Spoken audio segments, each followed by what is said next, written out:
Hi, everybody. Hope you're doing great. My name is Mark. I'm CEO and co-founder at Entr. We are a Montreal-based startup, but with a small office in Toronto, so we're still part of this town. Basically, we started Entr in summer 2017. We are a platform that helps corporations to plan events for free. We raised a seed round in last October, and those are some cool clients we currently work with. Just a bit of context. In April 2017, my co-founder, Emric, and I launched a Kickstarter campaign. Basically, we built a watch that could charge your phone. We raised $150K on Kickstarter, but it ends up that it would cost $2 million to actually produce the product and bring it to market. So we decided to cancel the campaign the last day, give the money back to all the backers, and just go back to the drawing board. We're in July in a coffee shop in Montreal, asking ourselves, oh gosh, how can we try to build a business after this big failure? Basically, we have no idea, we have no technical experience, we have no credibility, no money, and not a lot of English, as you can see. And basically, our goal is to build a product, make a sales, and turn, I would say, profitable, like really, I would say, I don't have the expression in English, but to turn profitable in 60 days. So today, I figured out that the best thing I could share you is how we hack and how we develop Entr in the first 60 days. First thing, basically, as probably some funder or some future funder here, we didn't have any idea. And when you think about it, we're like 8 billion, I think, right now on the earth. So it's just hard to create an idea that nobody ever think of.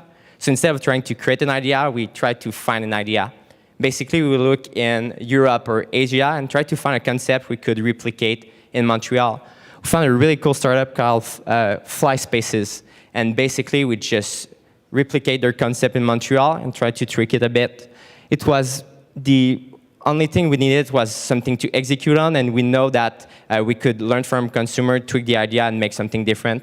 Just to give you a bit of feedback, FlySpace sells office spaces, and today we help corporations to plan events, so we pivot a lot. Then we had to build a product, and we were two non-tech co-founders, so no expertise on that. What we did is to use software like Team4S and WordPress and just build a really shitty MVP. And then we went to Upwork. We hired a, I would say not free, but a really cheap developer. And basically, we would send him PowerPoint like that every night with some modification that we want to do on our website. It will code during night. We'll come back the day later, test it.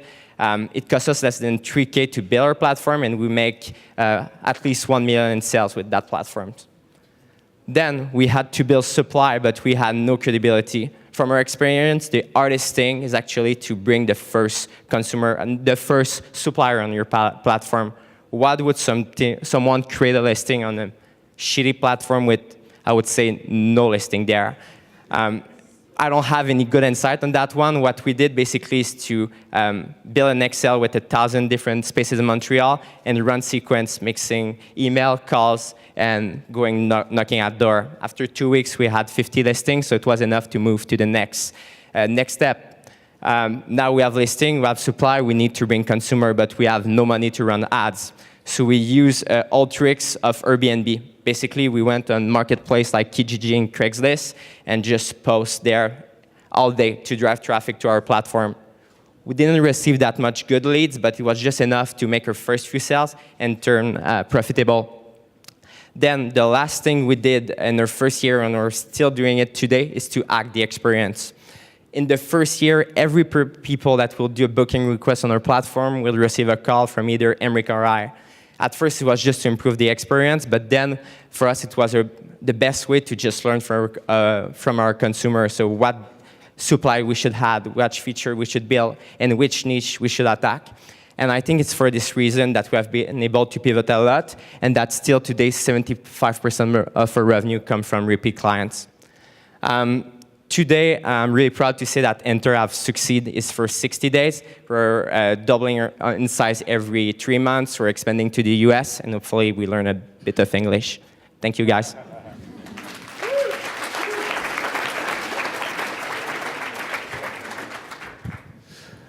Questions? in English or French.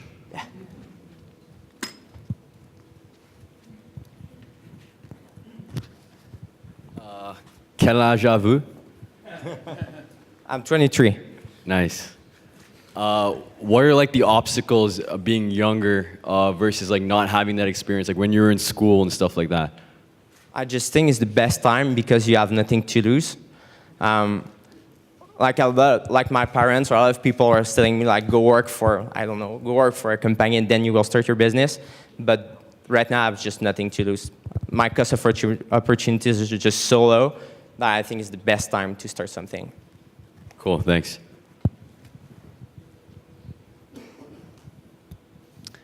Hey, great talk, Mark. Thanks. Can you talk a little bit more about your go-to-market strategy and which different channels you've used to sell and market your services in your marketplace? Yeah, basically we're a B2B marketplace right now, so we only work with corporation. We have a land and expand strategy. So basically when we start, we work with BMO or one planner at L'Oreal. We really try to make a good job, and then we expand with this company. So we'll try to incentivize this planner to talk to all his colleagues about Entr, and then we'll grow with our current user. So this is our biggest, I would say, acquisition strategy. Other than that, we'll do right now a bit of Google ads and outbound marketing.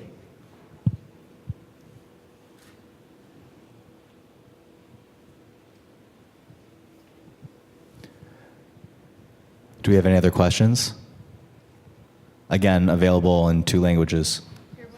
Yeah, we'll take 2 more questions. Hi there. So hacking the product in 60 days, profitable after your first customer, it sounds like it's gone pretty well. Can you share maybe some of the more challenging things that didn't go so well, that were more difficult to wrap your head around, kind of the darker days, and how you surpassed that or overcame that? We had a lot of bad things. One thing is at first we didn't succeed to find a technical co-founder, so we had to grind it. And it took, I would say, 1 year before we entered in that business, the first tech guy. So I've raised a seed round basically with no tech. So that was, I think, the major problem we had in that business. Other than that, we would be bypassed a lot by consumer. As a lot of marketplace, people will just go and talk directly with the venue and just don't go back to us. So we did a lot of change, but now we're a controlled marketplace. So that's one of the way we did it. What do you mean when you say controlled? Like, how do you account for people not bypassing you?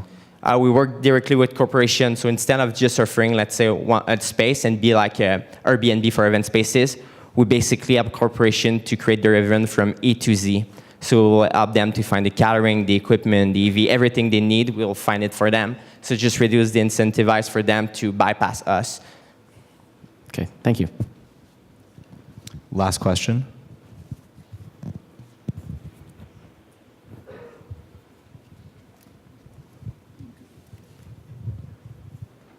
Thanks for the great story.